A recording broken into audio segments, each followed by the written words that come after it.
Sa loob ng 3 araw mga kapatid o 72 hours, no? 4 na beses binomba ng Houthi ng Yemen ang mga warship ng Amerika mga kapatid. Yan ang ating panonoorin ngayon dito sa first post mga kapatid. Sabi rito sa report, Houthis attack American warships for the 4th time.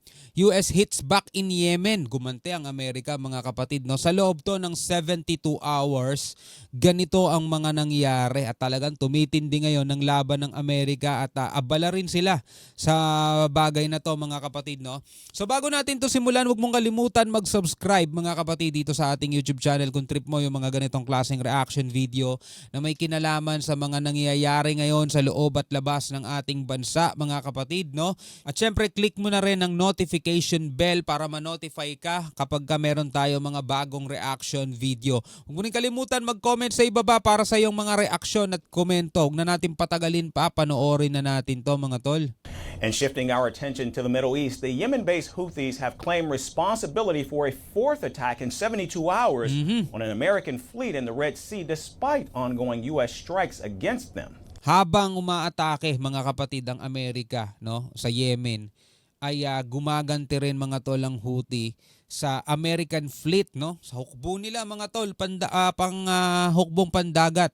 American fleet mga tol at for the 4th time sa loob ng 72 hours eto na nga ang ginagawa nila sa mga US warship. The Iran-backed group says it targeted the USS Harry S. Truman aircraft carrier and other warships using cruise missiles and drones. The Houthis have warned they would expand attacks on both the United States and Israel if their aggression against Gaza and Yemen continues. Wow, ang tindi ng babala na yun. Pati Amerika na at Israel mga tol, ang titirahin daw nila. The Yemeni armed forces detected hostile military movements in the Red Sea, preparing for a large-scale aerial attack on Yemen. In response, we launched a joint operation using cruise missiles and drones, targeting the USS Harry S. Truman and other warships. American aggression will not deter Yemen from supporting the Palestinian people. Unless the brutal assault on Gaza stops, we will escalate our military operations against the Zionist enemy. So yun ang kanilang sinasabi unless the brutal assault on Gaza stops. Kapag tumigil itong assault daw sa Gaza ay tumigil na, doon pa lamang sabing ganon, we will escalate our military operation against the Zionist enemy. No? Ang sabi pa rin dito, American aggression will not deter o hindi mapipigilan na ang Yemen from supporting the Palestinian people. Di pa rin tapos yung gera doon mga tol. On Gaza stops, we will escalate our military operations against the Zionist enemy. Nagsimula kasi itong laban na yan mga tol yung yung biglang nagsidatingan, di ba? Yung Palestine dito sa may Israel. Yung mga sila galing sa eroplano, di ba? Nagbumaba sila tapos biglang nang rat-rat. Doon nagsimula yun eh. In response, the U.S. conducted over 10 airstrikes on multiple targets across Yemen overnight, including the Sada province, a longtime Houthi stronghold, and the Red Sea port city of Hudaydah.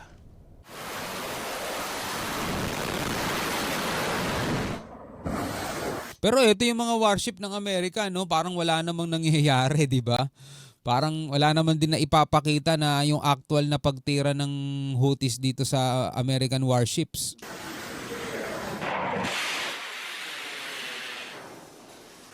Ang naipapakita lang yung resulta ng airstrike ng Amerika sa Yemen. Pero yung tira ng Houthi naman ng Yemen dito sa mga warships ng Amerika, wala man na ipapakita.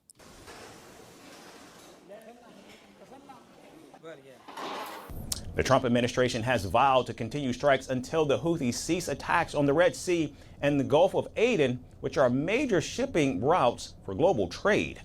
Meanwhile, in response to Israel's deadly air attack on Gaza that claimed more than 400 lives, the Houthis claim to have fired a ballistic missile at Israel's Nevatim air base. With reliance on Allah and by His grace, the Yemeni armed forces successfully carried out an operation targeting the Nevatim airbase with a Palestine 2 hypersonic ballistic missile. By the will of Allah, this operation achieved its objective successfully. The Yemeni armed forces will expand the scope of targets in occupied Palestine in the coming hours and days unless the aggression against Gaza comes to an end. Grabe ngayon yung mga kaguluhan dyan sa lugar na yan, no? Imagine mo kung ganyan nangyayari dito sa atin, no? Wag naman sana. Kasi ngayon nagkakaroon ng tension ngayon ng ano eh. 'Di ba? Taiwan, China, tapos yung Japan naghahanda na rin, magde-deploy na daw sila ng long-range missile nila, no? Kayang patamaan ng China saka North Korea. North Korea umaalma rin mga tol. Biruin mo, napakaraming bansa ang sangkot. No? Talagang hindi malabo magkaroon ng ikatlong laban ng pandaigdigan eh.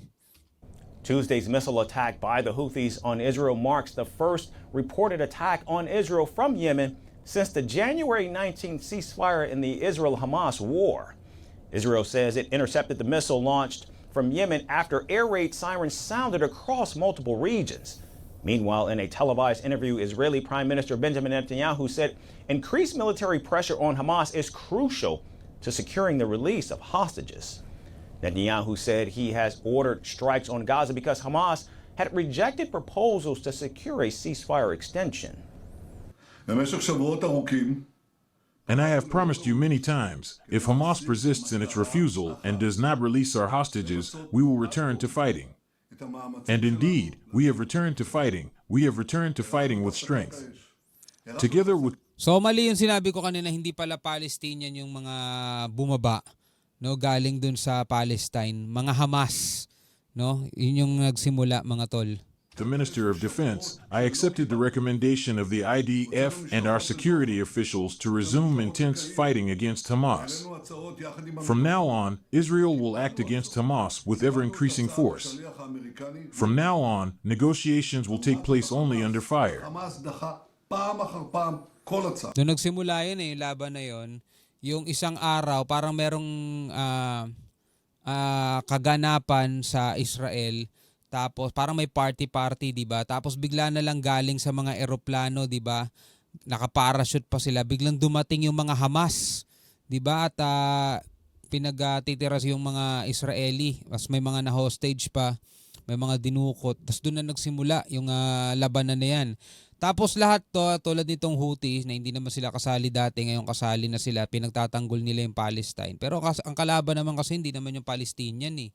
Diba? Kahit ngayon mga ibang Palestinian na gagalit na rin sa ginagawa ng mga Hamas eh, ay nadadamay. Kawawa rin naman kasi mga tol, totoo lang kawawa din naman yung mga inosente talagang nadadamay dahil sa mga kaguluhan na yan. Pero yun na nga, ngayon ay talagang rekta na umaatake ang Amerika mga tol. With the Houthis vowing more attacks in the U.S. and Israel intensifying their response, the conflict in the Middle East is showing no signs of cooling down, raising fears of a wider regional conflict. Lahat yan mga tol, mga ano lang ng Iran. Kumbaga mga proxy lang nila yan.